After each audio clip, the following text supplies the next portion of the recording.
What's happening, beautiful people, and welcome back to another video. If this is your first time joining us here, welcome. My name is Coach Vince, and for almost 2 decades, I've dedicated my life to helping people become proud of the individuals they see each and every day in the mirror through movement, through nutrition, and personal development practices. And today I want to take a second to talk to you guys about the 4 basic concepts, the 4 fundamentals that we must master when it comes to achieving success or your goals in any area of life. Now, the first basic concept is, who do you listen to? On your path to achieving your dreams, whose advice are you taking? And whose counsel are you putting into play and letting influence your action steps?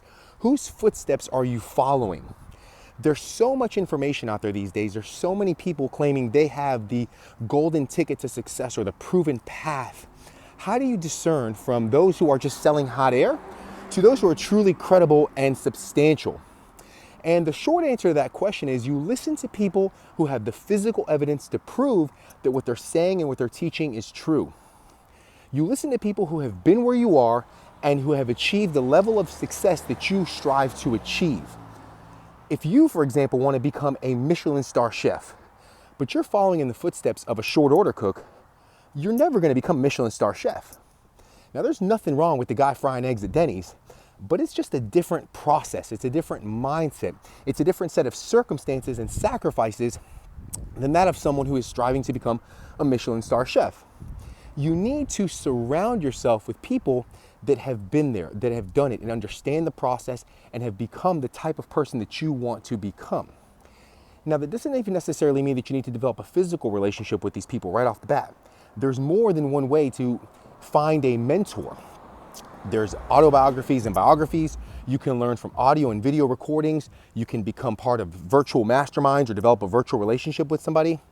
But the key is, you need to do your due diligence and research and find the right teachers, find someone worth emulating or multiple people worth emulating, and then learn from them, follow in their footsteps.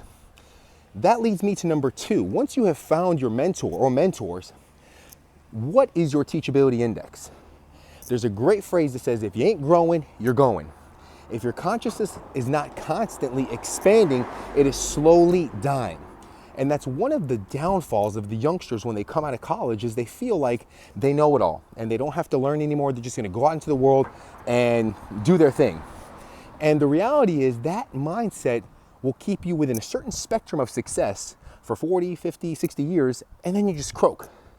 In order to keep up with the ever-changing time, ever-changing markets, ever-changing flow of our life, which is happening faster than ever right now, you have got to be on the cutting edge. You've got to consciously be reinventing yourself. You have to consciously be expanding your perspective. And a high teachability index is fundamental. It's paramount in that process. Another big aspect of teachability index is being willing to let things go, being willing to give things up. You need to be willing to sacrifice your beliefs. You need to be willing to sacrifice your old self-image. You need to be willing to sacrifice time, things that you love. You need to be willing to sacrifice money in order to learn and grow and become excellent in your field. So teachability index is paramount. Number 3 is understanding the difference between the thought process and the action steps when it comes to achieving goals. And by thought process, I mean aligning with a goal that's in the sweet spot. And that's a goal that's big enough to fire you up and get your juices flowing, but a goal that you can believe in, a goal that you actually feel you can attain. And a great way to isolate and get clear on this is take a piece of paper and write down all of the things that you would be, do, or have if money wasn't an object. You hit the lottery 10 times, time is not a factor, you cannot fail. Write a list of all your dreams down. And then go one by one, marking each one with a number between 1 and 10. 1 being the lowest level of belief and 10 being the highest level of belief that you can achieve this in the next 6 months. I'm sure you're going to have numbers all over the place on that list. What you need to focus on is the ones that are 8, 9s, and 10s, because those are the ones that you have the highest level of belief that you can achieve. If your dream is to have a big house by the beach and a black brand new Mercedes and make $10,000 a month online, but you don't believe that you can achieve those things, you're never going to achieve them. So you're just wasting your time focusing on it. You have to start something small, with something that you can actually feel and taste and touch, that it's close to you, and build momentum on that small success. So find the 8s, 9s, and 10s, the ones that are right there within your grasp. And then the more you focus on those things, you're going to be inspired to take action. And that's typically when the loser in you is going to say, I'll do it tomorrow, or I don't feel like doing that, or I don't feel like making that video, or I don't feel like making that phone call, or I don't want to do this, or it's not in my comfort zone, it's annoying, whatever it is. We come up with all sorts of excuses. You got to flick the devil the fuck off your shoulder and take that next logical step. And then when you get there, you'll be able to see further toward the next logical step. Don't expect that you're going to see the whole path right from the get-go, because you're not. Let the path unfold before you by taking logical step after next logical step after the next logical step, and slowly but surely that will compound into the achievement of your goal. But you have to be going after something, number one, that you can believe in, and then take that inspired action and move forward with it. And the last basic concept is the 4 phases that we go through when we're learning new information or a new skill. And that is unconscious incompetence, conscious incompetence, conscious competence, and then finally unconscious competence. So a great example of this is my daughter learning how to tie her shoelace. When she's 2 or 3 years old, I got her some shoes. She didn't even know that shoelaces were a thing. She would slip them on, slip them off, nothing happens at all.